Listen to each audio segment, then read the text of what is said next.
USC Jay, it's your boy Jakeem. Really appreciate what you're doing for USC culture, man. Keep going.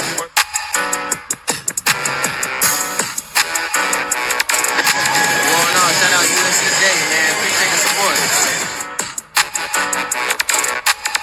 Shout out to USC Jay, you know what it is. Nothing but love, man.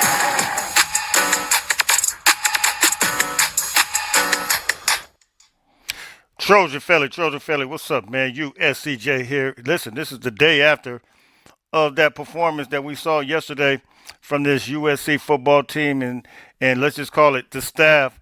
But look, I'm gonna call it like this, and I'm gonna say it like this: USC still in the mix, based on the fact that there is a one loss in the Big Ten. Now, I want to get to a couple of things that I talked about yesterday on my live. And, the live was like an hour long. You heard so many comments in reference to the live. But listen, and then Lincoln Riley's comments, there was a couple of things. I'm not even I'm not even going to worry about the stats today. We'll get into the stats maybe tomorrow when I get with B. Shaw. But I'm just going to leave that portion alone. Just really want to reflect and give some thoughts now that it's a day after. And we got an opportunity to all reflect on what we saw yesterday in reference to this USC football performance. But if I had one word, and I said this yesterday on my live, if I had one word that I could describe USC right now as a program, it will be inconsistent. Not being consistent enough. And if I had one word to describe what we need is consistency. I said that yesterday on my live show. And to me, it speaks more to the fact that this program could be a great program. The fact that we see greatness even with Lincoln Riley. Now, I know some not going to agree with me, but you look at a performance like we had last week against Michigan, and everybody was so excited. Lincoln Riley was so excited. Me excited. The whole program was excited. People in the country didn't know how to receive it because they like, wow, Lincoln Riley, he called an excellent game. Then we saw the defensive line play well. And then you come out and essentially lay an egg. The reason I was so upset about the Illinois game is because I told you guys, I said we're better than that. And sure enough, we came back, provided a great performance against Michigan, a Michigan team that still is, very, very good. And they just beat a good Washington team. And, one of the things that, when you factor some of these things in, when you factor the talent level that we have, when you factor some of the things that we do have in place, and when you're making your projections throughout the year, part of making the projections is not that I don't factor in, and I'm just going to be honest with you, is the fact that we can have a super high and a super low. You thought that you got over that, and we saw some of that even with last year. We saw it with Caleb Williams. You guys remember USC went to Notre Dame before, was ranked, I think we were ranked number 10 with Caleb Williams. We went to Notre Dame and laid a complete egg. And to me, sometimes I feel like while you do see greatness, we saw greatness with Lincoln Riley when he drew up incredible plays against teams like Penn State. Penn State was like, the top 3 team, top 4 team last year? I think 4 when we played them. And we went overtime with them. But you saw greatness as far as the play calling is concerned. Like Lincoln Riley, for the most part, from the offensive side of the ball, he called a good game. Yes, we had the little hiccup at the end of the game, but it was like, okay, he really went his bag. We saw reverses, all kinds of different things. But then you come back to a time like yesterday, and what happened in the game yesterday, it's mind-boggling to me how we could be so high in the play calling, and then we could come so low.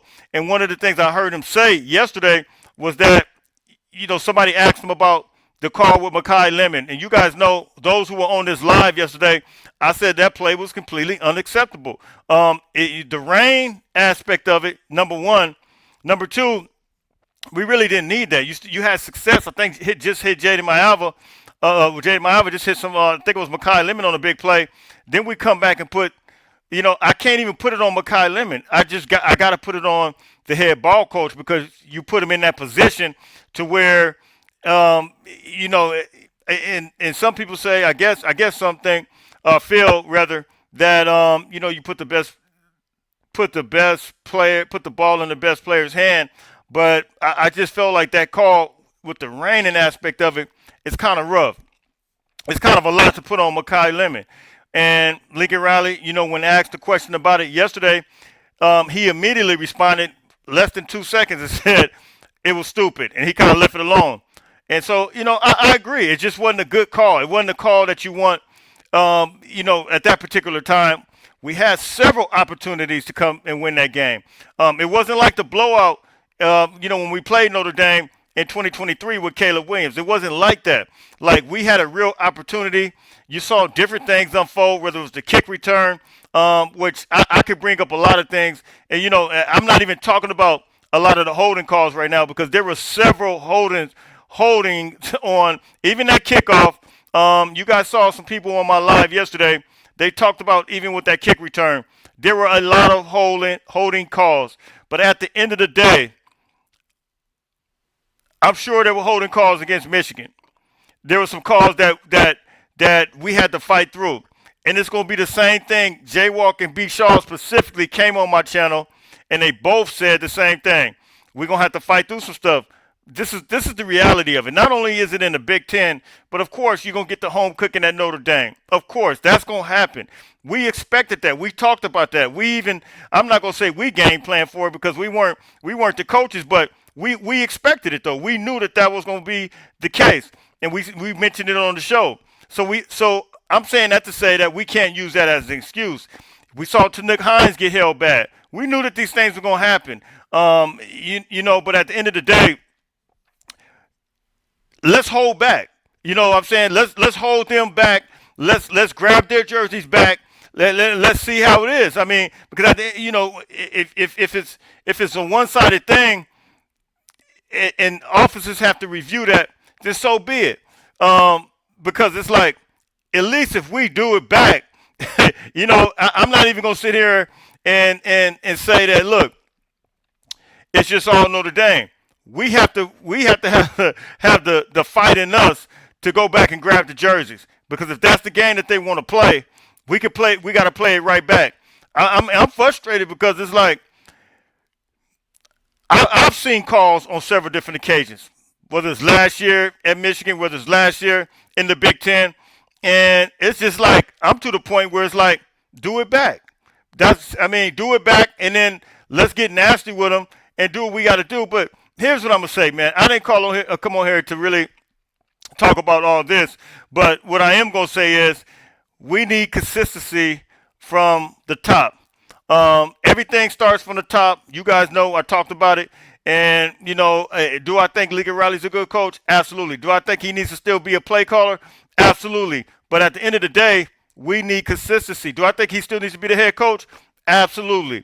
I don't think the grass is greener on the other side. This is an anniversary to USC Bush push was yesterday. And when you look at it, it's been a long time since we've been in the national championship. We've been searching for years. I believe right now, if you move on, and I don't, and here's another aspect of it. I don't believe we will move on. I believe that contract is too big. That's number one. But number two, even if it wasn't for the contract, I see the future. I see the brightness in the program. I see a Lincoln Riley that's attempting to try to put together a program, whether it's hire the defensive staff, whatever. I mean, the new general manager, whatever. But at the end of the day, I do see a Lincoln Riley that can sometimes overthink some things as it relates to play calling. And that play with Makai Lemon, that was a situation that he was overthinking. So look, man, here's the thing. I don't think the sky is falling. I still don't believe that. USC right now is a one-loss team in the Big Ten, and we got to try to run the table, man. Of course, finish all our home games. You got Iowa, you got Northwestern. Nebraska game, we want to try to, we go there. You want to try to get that game, of course. And then, UCLA, they happen to be playing better. We want to try to get that game. But then somehow, some way, can try to get that Oregon game. Like, I'm going to say the same thing I said after Illinois when I was talking about the defensive line as as being one of the best in the nation, and they didn't just forget how to play. I think that I'm saying the same thing right now as it relates to USC. That Michigan performance, they didn't just forget how to do that. I think they can bounce back. I think they will bounce back, but we shouldn't have to bounce back after we have a loss because we're mad, like we were with Illinois, and then we came back to Michigan, and now we're gonna take it out on Nebraska. No, we need consistency to carry over all throughout this program, all throughout the year. That's what we need. Like, the potential is there. The players are there. Now, I will say this from an interior standpoint, and I'm going to get into some of this other stuff, man, throughout the week, man. But from an interior standpoint, we might not be as strong as some of the guys that we got in the portal. I don't know. Maybe they are not as strong as what everybody projected or some of us projected. If they are, prove me wrong. And prove everybody wrong. Prove the whole country wrong. They big bodies. They were some of the best players in the portal. But we got to be able to perform and show that on the field. So, look, I believe in all these coaches. Let me say that. Every single one of our coaches I believe in. I still believe in Lincoln Riley. I don't believe the sky is falling. I don't believe it's over.